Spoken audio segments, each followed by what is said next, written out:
You are lying on your couch right now, and there is a dog with its head on your leg who will never hunt a single meal for you, never guard a border, never do one useful thing for your survival, and yet you would run into a burning building for it. That makes no sense. Every other choice your ancestors made was about staying alive, so why did they choose to feed an animal that gave nothing back? Here is the strange part. For almost all of human history, every calorie mattered.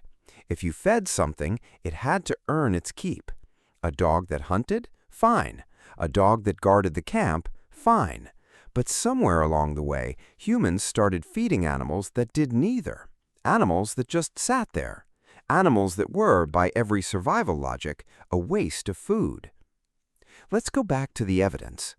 In 2011, researchers studying a fox breeding experiment in Siberia found something that changed how scientists think about domestication. The foxes weren't picked for being useful. They were picked for one trait only: calmness around people. Within a few generations, those calm foxes started acting like dogs, floppy ears, wagging tails. Some even started barking.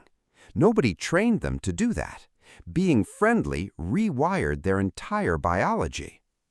That experiment gave scientists a clue about what might have happened with wolves tens of thousands of years ago. The old theory was that humans tamed wild wolf pups on purpose. But that theory has a problem. Wild wolves are dangerous, and raising one takes huge amounts of food and effort for zero guaranteed return. That is not how struggling hunter-gatherers make decisions. The newer theory flips the whole story around.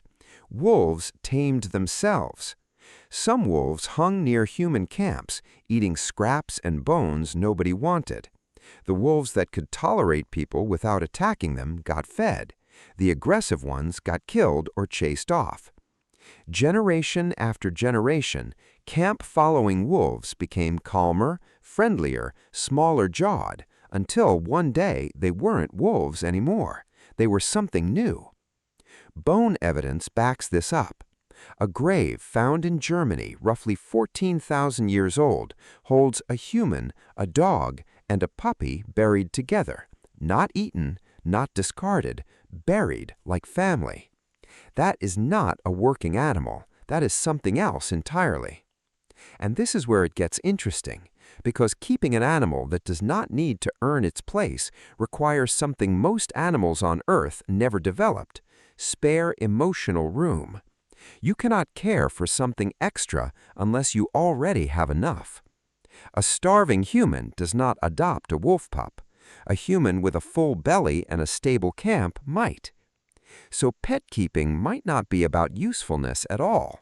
It might be a signal, proof that a group had enough resources to spend on something for no reason except connection. In a way, the first pet owner was showing off, not with jewelry or weapons, but with an animal fed purely out of choice. That instinct never left us. Right now, across the planet, humans spend enormous amounts of money and time on animals that give us nothing measurable back. No food, no labor, no protection worth the cost of their care.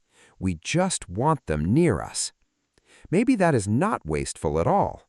Maybe it is one of the oldest signs of being human, the moment we stopped asking what something could do for us and started asking whether we wanted it in our life anyway. That dog on your couch is not a leftover survival tool.